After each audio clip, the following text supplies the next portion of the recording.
new system follows from behind. Forecasters notice a strong trough on weather models and note it will intensify over central Oklahoma as winds push from a region of high pressure to low pressure. A band of robust winds foster the wind shear needed for storms to form. The summer heat and strong moisture from the Gulf blend in these areas as well, giving the atmosphere every ingredient it would need for supercell thunderstorms. But still, not every supercell is a disaster. It feels like South Florida. I gotta tell you, my hands have been sticky all day. There's just a ton of moisture in the atmosphere right now, and a couple of storms that have already begun to fire here. Gonna show them to you. Off to our north here, this is one that's gonna head toward, we believe, Cashin. You can see a well-delineated base to this. So we're gonna have to position ourselves in a way that lets those storms slide by us, where we can kind of avoid the larger hail cores because they've already put down some big hail. Hundreds, possibly thousands of chasers have chosen today to chase storms. I mean, it was perfect. Right in the middle of Tornado Alley, summer had just rolled around, and a huge tornado had just occurred in the exact same area, enticing chasers with the prospect of another potentially historic event. With the risk directly situated on central Oklahoma, storm chasers needed a good place to sit and wait while still avoiding traffic from the huge Oklahoma City. To the west of the Oklahoma City metro, the town of El Reno presented itself as the perfect target for chasers, with the El Reno area packed with chasers. At 4:30 p.m., a blip on radar appears, and then a couple more. With the extreme instability present, or available energy in the atmosphere, these blips are quickly going to turn into monster supercells. Renowned storm chaser Tim Samaras tweets about the dangerous potential ahead. Storms now initiating south of Watauga along the triple point. Dangerous day ahead for Oklahoma. Stay weather savvy. Tim is chasing with his group Twistex. His son, Paul Samaras, and a close colleague of his named Carl Young accompany him as part of the team. Their goal? Get life-saving data of tornadoes using instruments like pressure probes. In fact, back in 2003, Tim had set the world record for the lowest pressure drop ever recorded in a tornado, and he was out there to do it again, risking his life for the safety of those around him. By 5 p.m., many of the cells are spinning and producing massive hail. This would be the start of the storm's dangerous behavior. It's not long until they begin to merge into one giant complex, with the southernmost storm becoming dominant. This dominance allows it to tap into atmospheric ingredients more efficiently and spin tighter than the others. Rapid rotation encompasses the base of the storm, and a large wall cloud forms. This wall cloud highlights the mesocyclone of the storm, essentially the portion capable of producing a tornado. Right here, we're just south, about 2 miles and maybe a mile west of El Reno. This is a pretty good storm right here. We got this cloud right here. At 6:01 p.m., the first report of a tornado appears. When exactly this tornado actually touched down, however, is a little murky, as the actual base of the storm is enormous. Instead of a thin funnel emerging from the spinning clouds, dust began to swirl randomly underneath the entire storm. While currently weak, it's obvious that something big is about to happen. It's just a matter of when. At 6:03, a small funnel stretches to the ground before lifting back in the air. Okay guys, I think that's a little close. It's down. It's down. Down right behind the trees. On the ground. Another small funnel on the ground. We got multiple vortexes. Multi-vortexes. It's moving away from us. We're good. We are in a perfect What about spot. lightning? This is our first look at what is called a sub-vortex.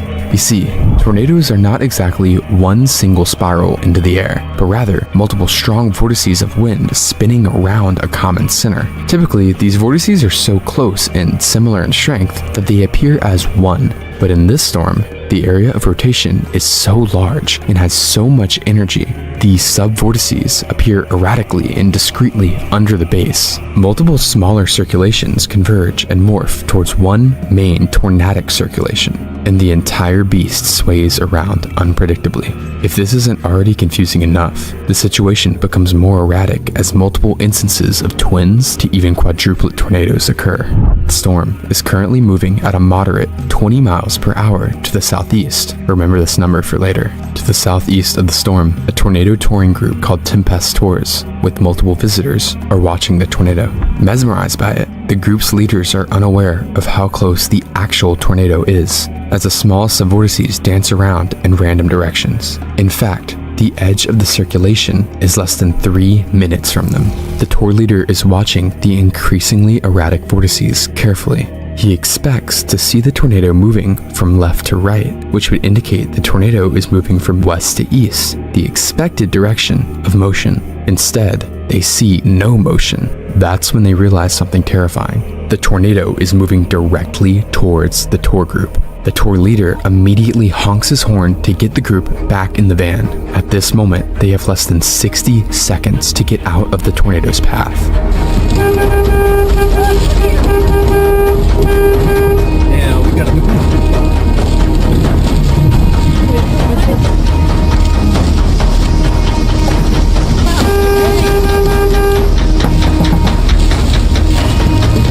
Get in now. Get in now. Yeah, we can't move around now.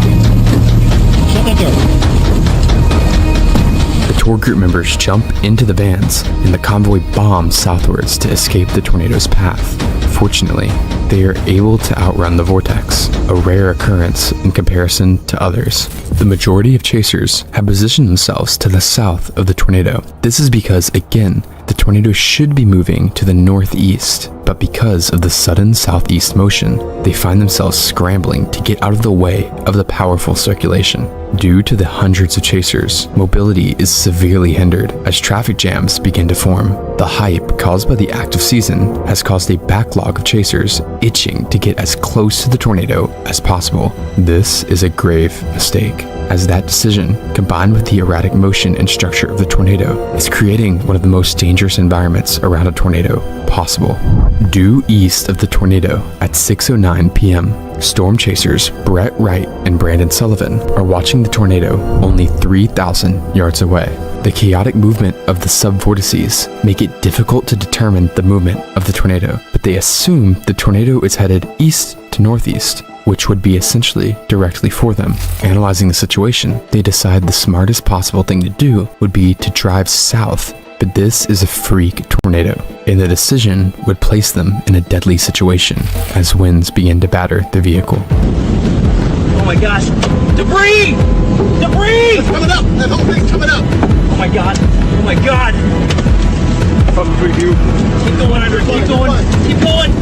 Why is this guy stopping? Watch that door. You may be confused as to why they waited until the tornado was so close to them, but the same illusion that almost killed the tour group has struck again, making the motion seem much less direct than usual. The wet roads and gusting winds mean their car is limited to max 40 miles per hour, a speed which is not at all fast enough to escape the massive growing wind field. As the strongest inflow winds feeding into the tornado strike them, a nearby farmhouse is torn apart, pelting their car with debris and shattering the windshield. They are just barely able to keep moving though, escaping the tornado by less than 40 seconds. At the same moment, exactly 1 mile north of Wright and Sullivan, the Twistex group is turning east onto Reno Road. Right now, the team is trying to get in the path of the intensifying tornado by paralleling the tornado from the north. Their hope is to outrace it, allowing them to drive south ahead of it. As they follow the tornado, they no longer see a collection of subvortices like earlier, but instead a giant wedge, a tornado that's wider than it is tall. This doesn't mean that there aren't extreme subvortices though. In fact, they are just hidden inside the dust and debris. The only way to see where the subvortices are now would be by actually looking inside the storm, which is precisely what the crew in control of a mobile radar truck are doing. What they observe is very rare. For most normal tornadoes, the rotating core of the storm will exact its power into a single point. But here, the mesocyclone is so powerful, multiple distinct rotations are forming within the circulation. The wind speeds and 3 or more visible vortices rotating around each other. The radar truck crew observes how the formation of these new tornadoes causes some crazy, unpredictable behavior. Here, the main wedge is pulled north by the forming vortex, lunging towards Reno Road, towards the Twistex crew. Inside Twistex's vehicle, Paul Samaras has a video camera and is capturing the encounter. While the footage they recorded is lost, The dialogue of the 3 crew members has been transcribed. Carl Young urges Tim to continue east to get ahead of the tornado. We could pass it right now, Tim. It's no problem. Really, I mean, I have a clear shot. But Tim realizes something's wrong. We've got debris in the air. That's the problem. As the wedge curves towards them, the outer bands begin to impact them, pelting the car with debris. We've got to turn to the north. That's good. We're gonna follow it around to the north and get out of here. They turn north onto Reformatory Road, battling 70-mile-per-hour winds feeding into the tornado.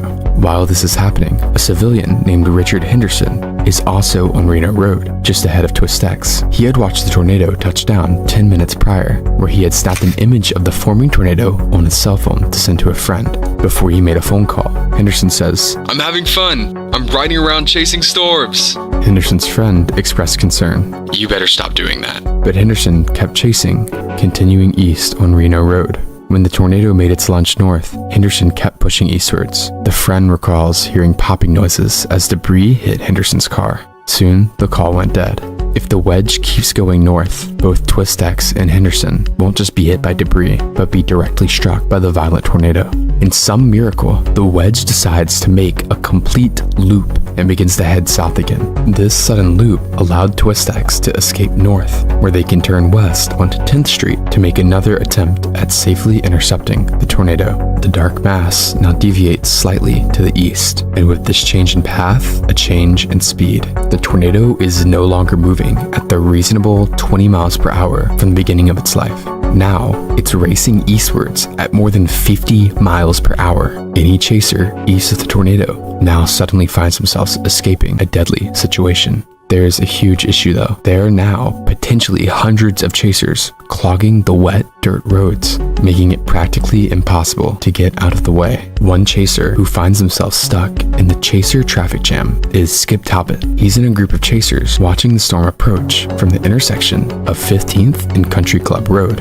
Up until now, dust has obscured the tornado from sight, except when lightning strikes briefly, illuminating the approaching circulation from behind. But even as the tornado closes, the heavy rain hides the chaotic Ferris wheel of vortices from sight. The group stays, waiting to gain a visual on the tornado. After all, the tornado is still about 2 miles away, but gradually, Talbot notices something unusual. He watches as the rain curtains sweep from left to right at increasingly fast speeds. The rain must be rushing around at more than 100 miles per hour.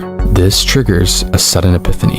The rain is the tornado. The entire area is starting to gain tornadic winds. The group makes the smart decision to scramble east. As they turn onto 15th Street, they join a bumper-to-bumper line of chasers, all running for their lives. Not everyone in this line is a chaser though. A couple minutes before, local resident Billy O'Neill and his son-in-law Jose Bonilla are watching the approaching tornado. Bonilla urges O'Neill to get into the neighbor's storm cellar, but he's too claustrophobic. Because of this, the pair decide to try and outrun the tornado in their car. They drive south towards 15th Street, where they see the line of chasers fleeing the approaching funnel. O'Neill stops and waves on the chasers, even as the tornado approaches closer and closer. Eventually, the last car passes, and they're able to turn onto 15th Street, but the tornado is moving way too fast. Unfortunately, there's no chance of escape. Ahead of them, they see a pickup truck turn south onto a dirt road. Inside is the driver, Dustin Heath Bridges, and passenger, Wyatt Mindeman. They have both been caught in the storm whilst heading towards the nearby town of Yukon. O'Neill follows them in a last-ditch attempt to get out of the tornado's path. It's too late though. Power lines are brought down onto Bridges' truck, trapping both cars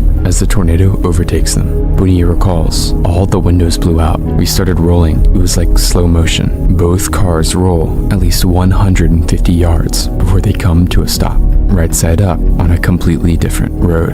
Bonilla climbs out of their door and hears screaming from Bridges' pickup. He runs over to find Bridges hanging out of the door by his seatbelt. Mindeman is sat with a crushed leg, unable to help him. Bonilla rushes back to O'Neill to get help, but when he arrives, he realizes O'Neill has passed away. Bonilla grabs a piece of broken glass to cut Bridges free from his seatbelt. Paramedics soon descend on the scene, but when they arrive, Bridges has gone unresponsive. He and O'Neill are pronounced dead at the scene, the first deaths attributed to the tornado. 1 mile north on Reno Road, there is another line of chasers fleeing eastwards. The last person in this traffic is the previously mentioned Richard Henderson. Henderson was able to make ground on the tornado when it looped behind him, but now it's closing on him again. The crowd of vehicles now converge on Highway 81, a major road running north to south. Here, many chasers make a life or death decision, continue east and hope they can outrun the tornado on the dirt roads, or turn south onto Highway 81 and hope they can outrun the tornado before it hits them. Skip Talbot and Richard Henderson make the decision to continue fleeing east. At the same time, half a mile north of Henderson, a group of chasers from the Weather Channel are about to make a different decision. A decision that may be the biggest mistake of their lives. The Weather Channel team is made up of 3 vehicles. The lead vehicle is driven by Kevin Parrish, which is then followed by a vehicle named the Bettsmobile because it is operated by Mike Betts, a Weather Channel reporter. Betts' producer, Austin Anderson, and a cameraman named Brad Reynolds also accompany him. The convoy stops just north of Reno Road so Betts can make a live broadcast as the tornado approaches from the southwest. All right, that's Simon Brewer, one of the storm riders, and I think we're trying to get a hold of Mike Betts. He's out there in the field. I believe this is the Mike shot here. That's the tornado hunt team. Hey, Mike, I think he's just now plugging in. He's got a tornado behind him. Yeah, Mike, can you hear us? Guys, that's it. Right there. There's the tornado. We are just north of Union City, south of El Reno, south of I-40. Cops have blocked off 81 at this point and not letting traffic go southbound because the path of the tornado could come right over top of Union City or pass very close to it. Look at that monster. This is a huge tornado.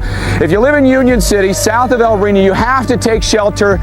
We may actually quickly try to get in our cars and get south of this. That'd be the safest place to do that. I think we have to go now in order to stay ahead of this and not get run over by it. So guys, I think we're gonna get back in our cars. We're gonna try to keep our cameras on top of this and we're gonna roll just to stay safe, okay? We'll be back with you in just a minute, but huge, violent tornado right now approaching Union City, south of El Reno, Oklahoma. Their decision to drive south seems like a reasonable idea. To their north and west, giant, record-sized hail is falling. Traveling east would keep them in the potential path of the tornado, so booking it south towards clear air is by far the most appealing option. Sadly, once again, illusions hide the danger they're about to put themselves in. You see, the tornado is so large, it seems like it's barely moving yet again.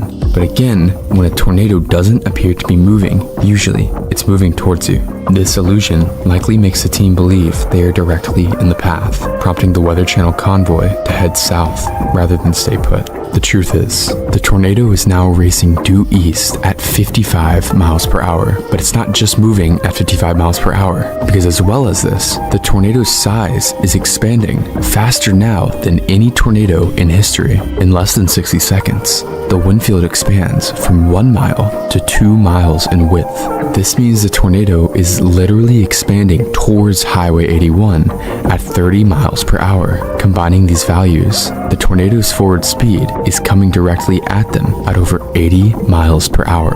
As the convoy begins to drive south, they quickly realize their mistake. The rain begins to clear, once again exposing the erratic multi-vortex core. The funnel is smaller in size now, but the contraction of the core has actually made the winds stronger. Aerial imagery from after the tornado shows the path of scouring the tornado was creating at this time. But even though the funnel is nearly a mile away, the wind field is beginning to cross the highway ahead of them. They pick up speed, traveling south at over 70 miles per hour, but still, the tornado is outpacing them. Parrish watches as dozens of vortices sweep towards them. It's now less than 300 yards away.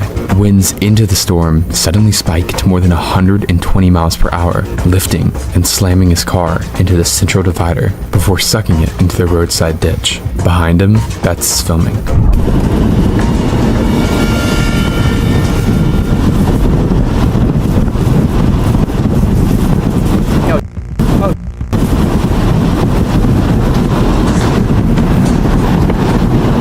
Hold on, brothers. Hold on. Everybody jump, go. Just keep going if you can. Keep going. Parrish can be seen in the ditch just before the winds of the Bettsmobile are smashed in as the core passes directly overhead. Everybody jump down. Everybody jump down.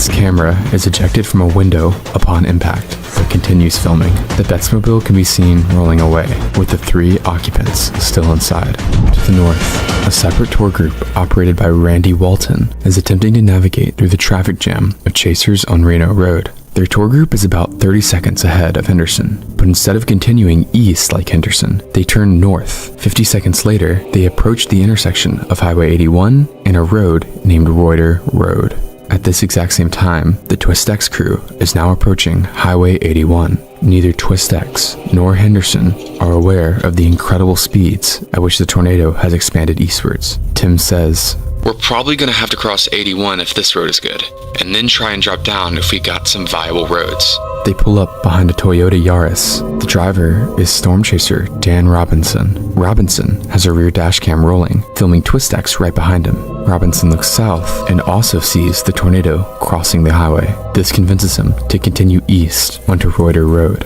TwistX decides the same. Randy Walton records Robinson's Yaris crossing 81, followed by the TwistX crew's white Chevrolet Cobalt. Walton and his group would have no clue they were recording the last moments of the TwistX crew. Thinking quickly, Walton also decides to turn onto Reuter behind them. Right on 81. Yeah. Copy. Go slow. Copy. I've never had anybody tell me to go slow before. Go to the highway, back where we came from, and go keep going where we're going. Turn around. 10-4, turn around, and then we're gonna go back the exact same way we were just going. This decision to turn around, without a doubt, saved their lives. But Dan and TwistX are continuing down Reuter. To the south, Henderson is still stuck behind the line of chasers on Reno Road. After the powerful core strikes the Weather Channel convoy, it begins to do something that no chaser was expecting. It begins to move north. The heavy rain is not only slowing down the line of chasers in front of him, but it's also completely obscuring the tornado that's rapidly approaching him. As far as he's aware, the tornado is still a mile to his south, where he last spotted it, but in an instant, the winds begin to roar and debris begins to pelt his vehicle. There is quite literally no time to react to what's happening, as the tornado roars just behind him, east of the intersection of Alpheldale and Reno Roads. His car is lifted and flung off the side of the road. He disappears into the darkness. Emily Sutton, a chaser just ahead of Robinson, films the core once again revealing itself. The funnel is a stovepipe shape, no more than 250 yards wide at its base, but the wind field is still growing. To the north, TwistX still can't see the tornado. Heavy rain to their south means it's essentially invisible, and determining its motion is impossible. They can only assume it's continuing eastwards. This thing is moving 40 miles an hour, 30 to 40 miles an hour to the east. Tim is likely guessing here, as the tornado is much closer and moving much faster. As the rain begins to clear, it's hard to discern what exactly is to their south. No, I see it. Well, maybe I don't.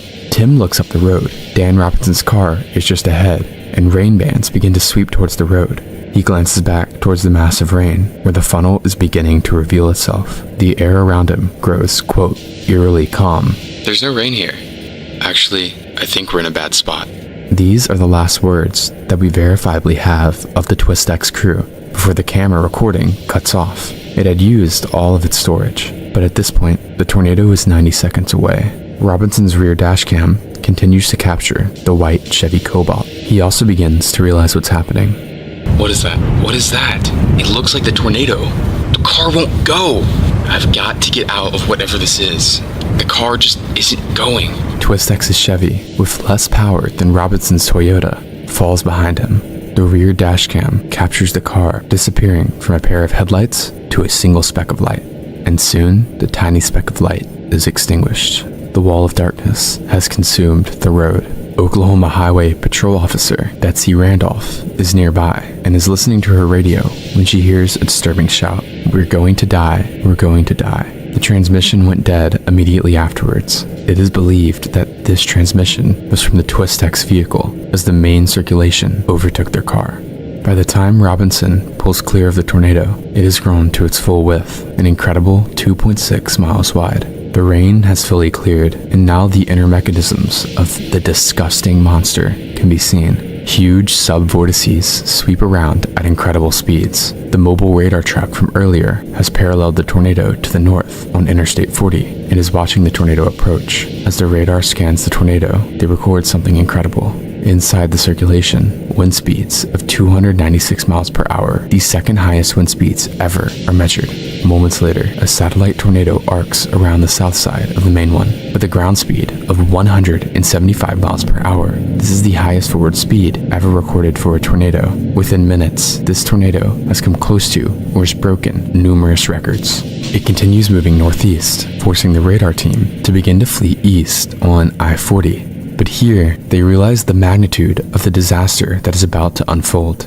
I-40 is a major highway that is packed with civilians and storm chasers alike. An EF5 strength tornado, with winds approaching 300 miles per hour here, could kill hundreds. Worse yet, if the tornado continues to track east, it will enter Oklahoma City. Panic begins to ensue in the Oklahoma City metro area. Residents haven't even begun to clean up from the EF5 and more the week before, and now an even larger storm is closing in on the city. The panic only worsens the mob of cars congesting the interstate. But even when the situation seems like it couldn't get any worse, the lead newscaster for the Metro, Mike Morgan, says this live on air. Need to be, if you can go south right now, if you don't feel safe, go south. Get out of its way. Reed Timmer is on that. Reed, what do you have? This dire language prompts tens of thousands more to attempt to flee the area towards the south, bringing the area's already heavily congested traffic to a complete standstill. Thousands are now stuck in the path of this massive, violent tornado. Its erratic movement means forecasters have no idea what it's about to do next. If it continues eastward, it will follow I-40, where hundreds of cars are stuck. The outcome of a violent tornado hitting this traffic jam could be a death toll in the hundreds. The tornado is once again hidden by rain as it approaches I-40. Sub-vortices still sweep around the main circulation, one of which swipes a small neighborhood of homes. Fortunately, the fast-forward speed of the sub-vortex spares total destruction of the area. As the tornado crosses I-40, it loops before heading due east.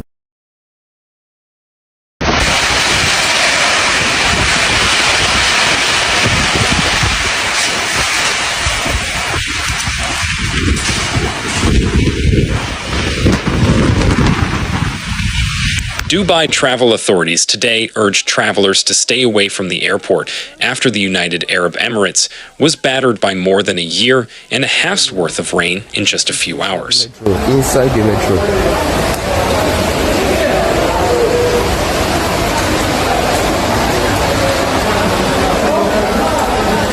Look at outside. Oh my goodness. Oh my goodness.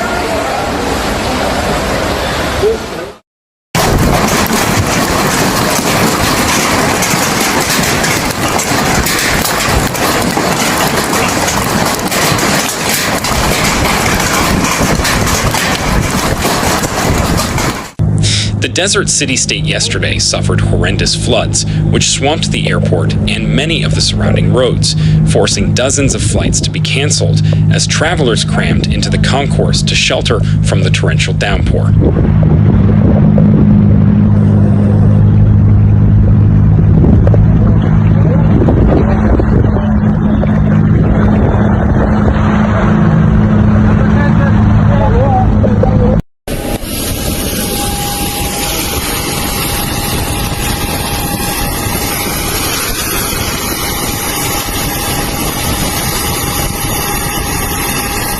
Shocking videos shared on social media showed how cars were filled with water, forcing hundreds of motorists to abandon their vehicles and swim to safety.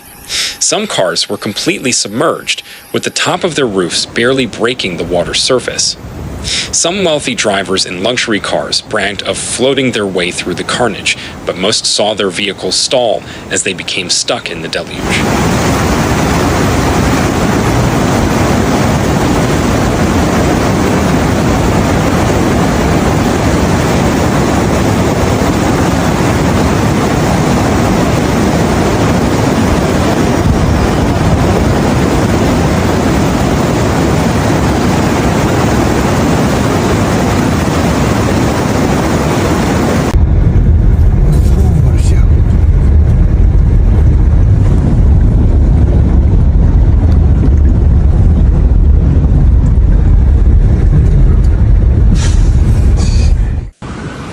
Rainwater also poured into homes, pushing people out of their houses and into the streets to seek shelter in higher structures.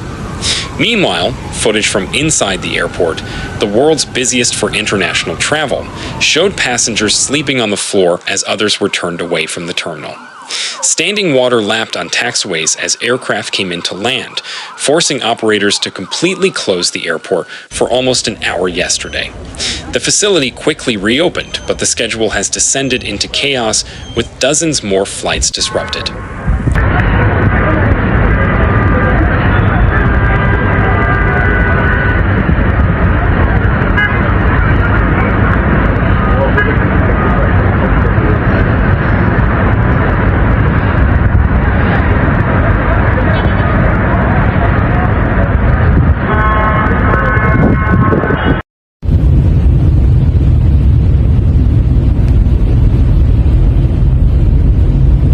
A statement shared by Dubai airport operators on social media read, "We advise you not to come to the airport unless absolutely necessary. Flights continue to be delayed and diverted. Please check your flight status directly with your airline. We are working hard to recover operations as quickly as possible in very challenging conditions." An incredible time-lapse video shared on social media this morning showed how the thunderstorms rolled in and the sky became black before the city was obscured by a blanket of rain.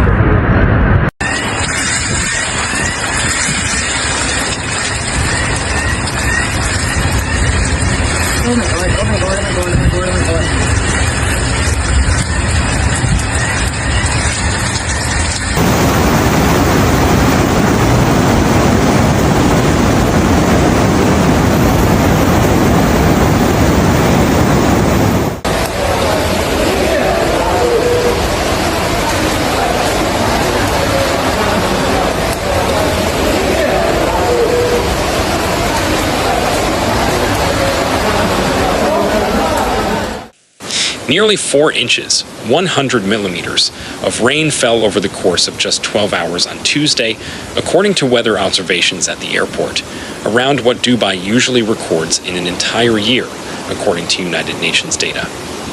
The rain fell so heavily and so quickly that some motorists were forced to abandon their vehicles as the floodwater rose and roads turned into rivers.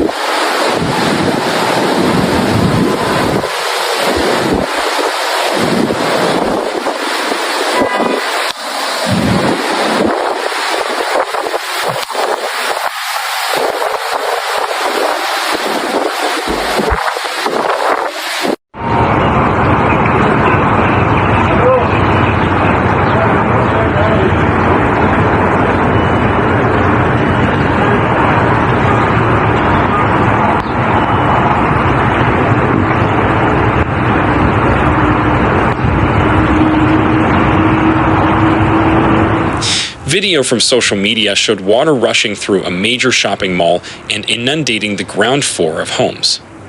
Like the rest of the United Arab Emirates, Dubai has a hot and dry climate. As such, rainfall is infrequent, and in many areas there is limited infrastructure, such as drainage to handle extreme events.